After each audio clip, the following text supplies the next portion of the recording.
O meu trabalho, portanto, que vou apresentar agora, foi a minha tese de mestrado em Biologia da Conservação pela Universidade de Évora e foi sobre o efeito da construção da barragem do Pisão nas comunidades de aves.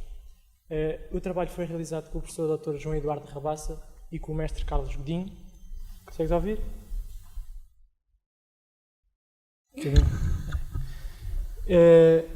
E foi realizado em conjunto com o grupo do Labor. Portanto, o Labor, para além destes estudos técnico-científicos, realiza também várias atividades pedagógicas na área da ornitologia e da biologia da conservação, nomeadamente a ciência viva no verão.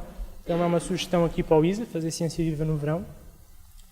E outro aspecto que eles fazem é a anilhagem na herdade da Mitra. A herdade da Mitra é um polo que fica, por acaso, um bocadinho longe de Évora, mas que pertence à universidade, e eles desenvolvem a anilhagem nesta herdade e têm inclusivamente uma estação de esforço constante, especialmente na altura do verão, que estão praticamente semana a semana estão a anilhar.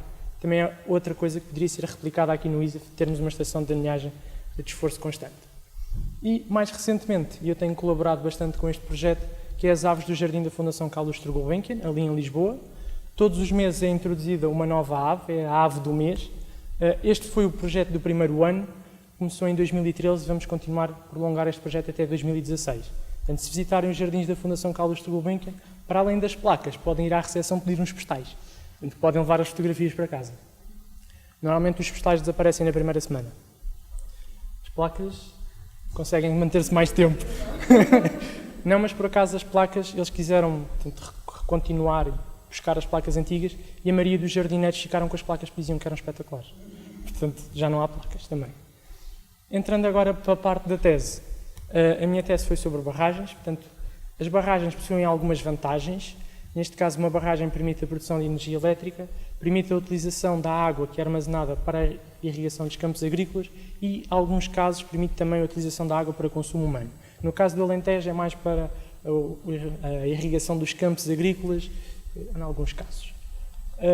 Outras desvantagens das barragens são que elas produzem alguns impactos no meio natural. Neste caso, alteram o fluxo natural de água, porque quebram o ritmo do rio, e podem também alterar a estrutura biológica e física das margens, porque ao mudarem, alterarem a circulação de água, vão alterar toda a margem, tanto a jusante como a montante, alteram tudo.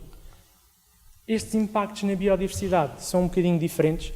Porquê? Porque os impactos na estrutura são impactos muito negativos, mas na biodiversidade podem ser negativos ou positivos. Um dos impactos mais positivos é precisamente a criação de novos habitats, que vai permitir a atração de novas espécies, maioritariamente aquáticas, ou um aumento das populações aquáticas. No entanto, também podem alterar demasiado e fragmentar demasiado o habitat e fazer desaparecer algumas das espécies ripícolas típicas das margens dos rios, como por exemplo os roxinóis, que são mais típicos destas zonas e que ao colocarmos uma albufeira com muita água, eles acabam por desaparecer mais.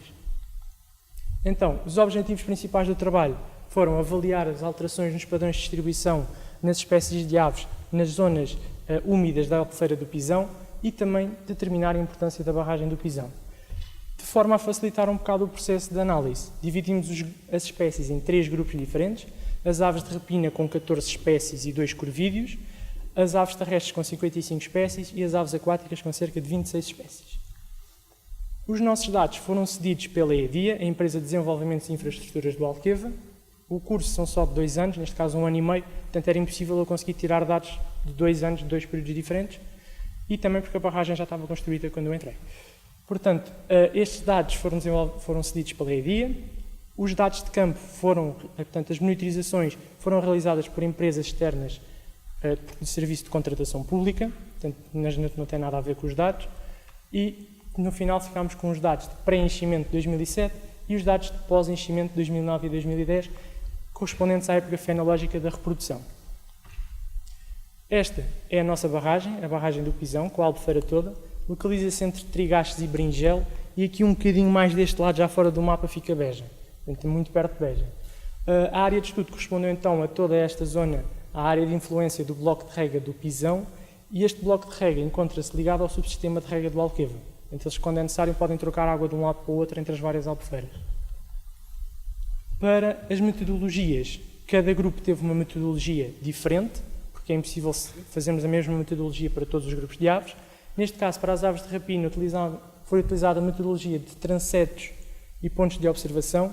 Esta metodologia para todos os grupos foi definida nos cadernos de encargos dia a dia, portanto também não tive mão a ver nisto, e as contagens das aves aquáticas foram realizadas contagens em todas as massas de água. A albufeira do pisão é esta, depois está aqui todas estas massas de água, quase nem se vêem algumas, foi realizada uma contagem do número de indivíduos em cada uma delas. Para as aves terrestres foi realizada uma amostragem do tipo Atlas, recorrendo às quadrículas Gauss 1 por 1 km. Os nossos dados, então, na parte da análise dos dados, para além de uma análise visual dos dados que foi possível fazer, foi possível também comparar as abundâncias entre o ano de pré-enchimento e o ano de pós-enchimento. Realizámos uma matriz de semelhança para todos os grupos, entre anos. Depois, para cada grupo, fizemos uma análise mais específica. Para as aves de rapina e para as aves terrestres, foram realizada uma One-Way ANOVA, onde foram utilizadas 4 espécies. Para as aves terrestres, realizámos também uma One-Way ANOVA com 29 espécies. Isto porquê? Porque algumas das espécies em que ou num dos anos não tinham resultados, ou o número de indivíduos eram muito baixos, tiveram de ser excluídas da nossa análise. Portanto, acabámos por analisar menos espécies das que foram observadas.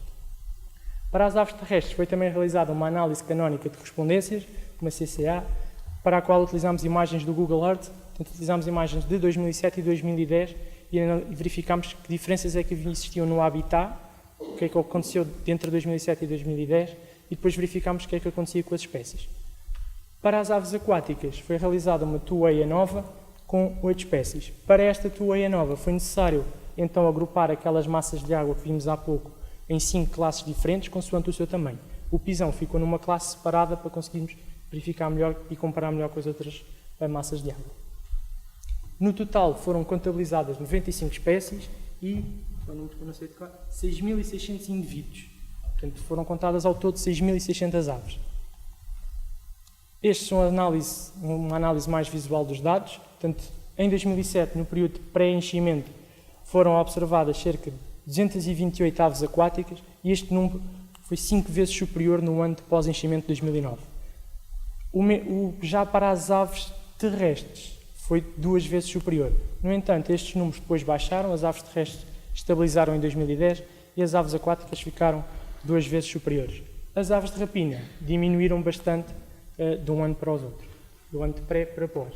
Já analisando o número de indivíduos por ponto, verificamos que, mais uma vez, para as aves aquáticas e as aves terrestres, nos anos de pós-enchimento os valores foram muito elevados. No entanto, a salientar os altos valores de desvio padrão. Isto porquê? Porque as aves aquáticas há uma grande impredictabilidade nas suas concentrações e podem variar muito de ano para ano, e então temos valores muito elevados de desvio padrão. Já analisando o número de espécies por ponto, mais uma vez, as aves aquáticas aumentaram o número de espécies por ponto nos anos de pós-enchimento. No entanto, para as aves de rapina e para as aves terrestres, este número de espécies por ponto diminuiu nos anos de pós-enchimento. Então, a análise de semelhança revelou que para as aves de rapina e as aves terrestres existiram, portanto, entre anos a semelhança era bastante elevada.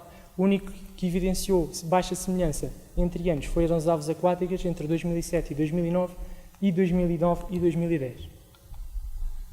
Analisando os dados e os resultados que obtivemos para as aves de rapina, apenas 2 espécies mostraram diferenças significativas, o peneireiro e a gralha. Destas, ambas diminuíram as suas concentrações no ano de pós-enchimento de 2009, no entanto, a gralha depois conseguiu recuperar um bocadinho as populações no ano de 2010.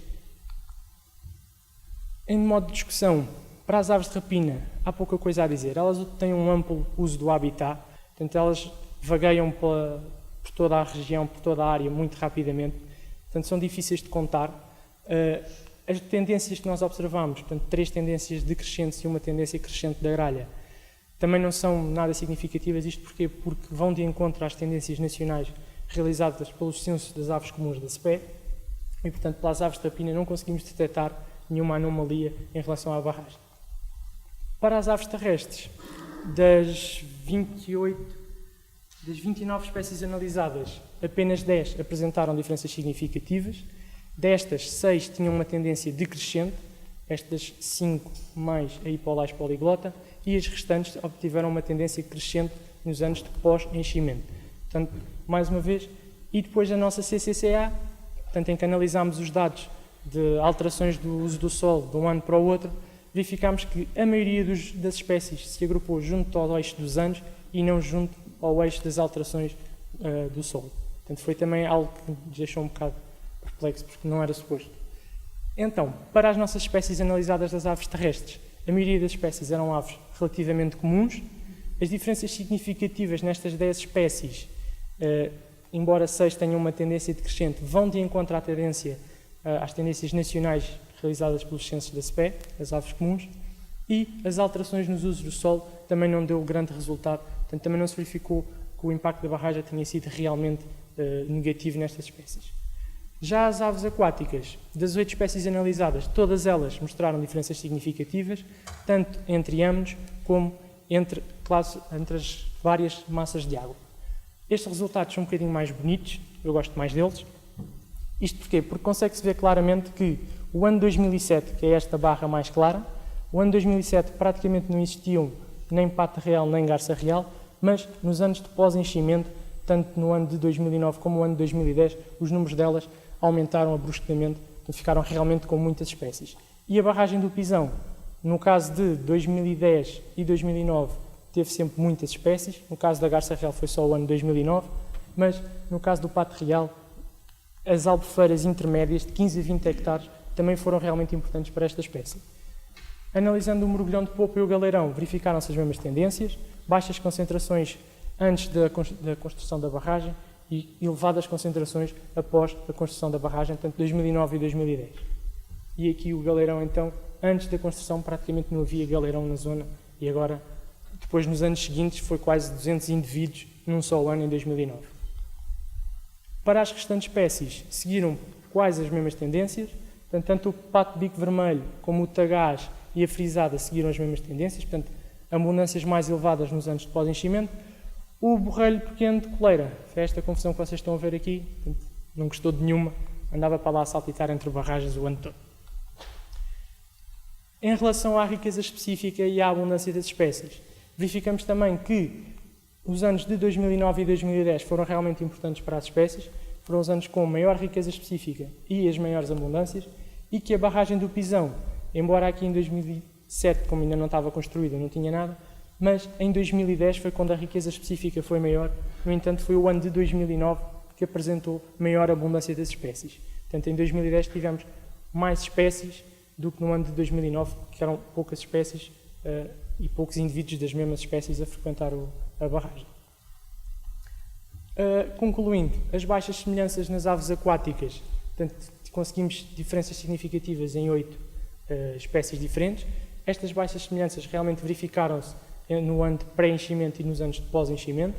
A riqueza específica foi bem mais elevada que no ano de pós-enchimento e a albufeira do Pisão e as albufeiras intermédias de 10 a 15 e de 15 a 20 hectares foram as mais importantes na nossa área de estudo.